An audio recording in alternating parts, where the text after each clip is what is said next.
ሰላም ጤና ይስጥልኝ። ውድ ነው የተከበራችሁ የቻናል ቤተሰቦች ሰላማችሁ ብዝት ይበልልኝ። ዛሬ ደግሞ የልዑል ሸጋ እናትን ይዤላችሁ መጥቻለሁ። እንግዲህ እዚህ ጋር እንዳያችሁት እናትና ልጅ እየተጨዋወቱ ነው ጋይስ። አያምርም? ልዑልዬ ፈጣሪ ያሳድግህ የኔ ጌታ ማለት ነው። እንዴት እንደሚያምር የኔ ቡችላ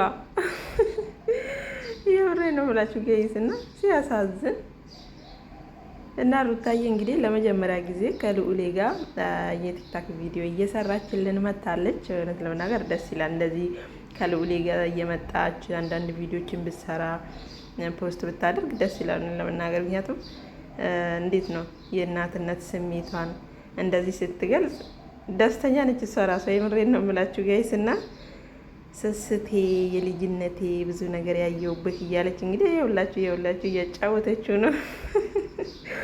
አይ ልዑል የኔ አንበሳ ማለት ነው። መቼም አድጎ ይህን ቪዲዮ በደንብ ያየዋል ብዬ አስባለሁ። እና እናቴ ላካ እንደዚህ ስታጫውተኝ ነበር፣ እያጫወተች ነው ያሳደገችኝ እያለ ደስተኛ እንደሚሆን አልጠራጠርም። እና እንግዲህ ለመጀመሪያ ጊዜ በቃ ከልዑሌ ጋር በእንደዚህ አይነት መልክ መታለች ማለት ነው። ደስ ይላል ለመናገር እና ብዙ ነገሮቿን ያየችበት፣ ብዙ ነገሮቿን ያጣችበት፣ ብዙ ፈተናዎችን ያለፈችበት ትልቁ ሀብቷ ልዑሌ ነው እውነት ለመናገር ለሩታዬ ማለት ነው። እና የሆነ ደስ የሚል ፊቷ ላይ ይታያል ሩታዬ ማለት ነው።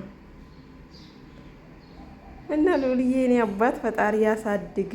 እንግዲህ ለአባትህም ልቦና ሰጥቶት ወደ ቤት እንደሚመለስ አንጠራጠርም ጋይስ። እኛ ተስፋ አንቆርጥም ታውቃላችሁ። በአብርሃምና በሩታዬ ተስፋ አንቆርጥም። አንድ ቀን ይመለሳሉ ብለን እናስባለን። ልዑልዬ የኔ ቡችላ